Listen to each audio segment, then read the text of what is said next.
Mga multong nagpapakita sa Port Santiago, Manila. Mga kaibigan, ito ang Port Santiago na matatagpuan sa Intramuros, Manila. Dito kinulong ang ating pambansang bayani na si Dr. Jose Rizal bago siya pinatay.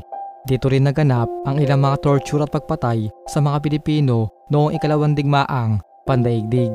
Ayon sa mga kwento ay madalas raw may magpakita dito ng mga sundalong naka-uniforme. Dagdag pa nila ay kapag bubisita ka daw dito, siguradong makakaramdam ka ng isang kakaibang presensya. Nakakarinig sila ng mga kalansing ng kadena at mga daing ng sakit at paghihirap na nagmumula sa mga piitan. At bigla ang pakiramdam na tila sinasakal sila.